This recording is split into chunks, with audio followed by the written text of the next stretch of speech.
فقیر نے کہا بادشاہ یہ تخت ہمیشہ رہنے والا نہیں ہے، یہ بادشاہی ہمیشہ رہنے والی چیز نہیں ہے۔ تجھے پتہ ہو کہ موت کے بعد بادشاہ اور فقیر برابر ہو جاتے، قبر میں جانے کے بعد امیر اور غریب برابر ہو جاتے۔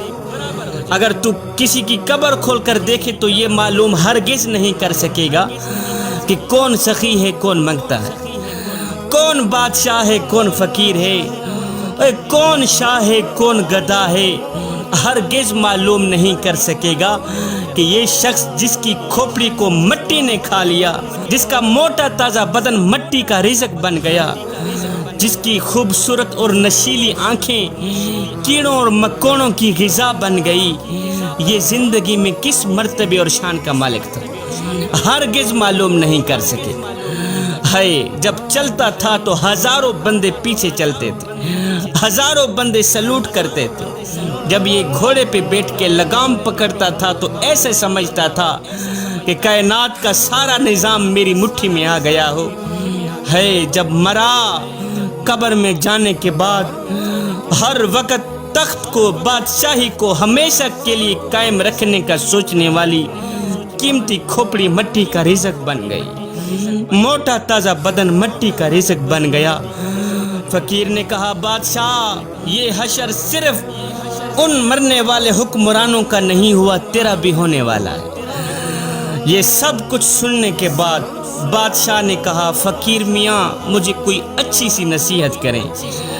فقیر نے کہا بادشاہ ایک تو خدا نہ بننا، دوسرا رسول نہ بننا۔ کہا استغفر اللہ فقیر میاں، اس کا کوئی مسلمان تصور بھی کیسے کر سکتا ہے، خدا بننا رسول بننا؟ لہٰذا مجھے سمجھ نہیں آیا آپ نے کیا کہہ دیا۔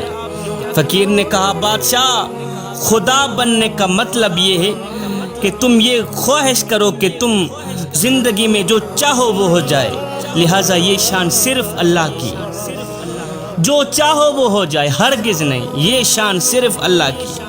اور رسول بننے کا مطلب یہ ہے کہ تم یہ تمنا کرو کہ ساری دنیا مجھ سے ہی عقیدت رکھے، لہٰذا یہ مقام صرف رسول اللہ کا ہے۔ خدا بھی نہ بننا، رسول بھی نہ بننا، تم دنیا میں بھی کامیاب ہو جاؤ گے، آخرت میں بھی کامیاب ہو جاؤ گے۔ اس کے بعد اس ظالم بادشاہ نے پکی توبہ کی۔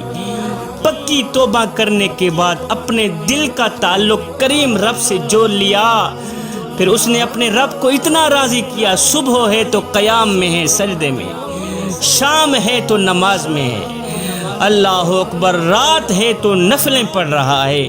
لکھنے والے لکھتے ہیں جب یہ بادشاہ پہلے تو ظالم تھا، لیکن توبہ کرنے کے بعد جب یہ مرا تھا نماز کی حالت میں مرا۔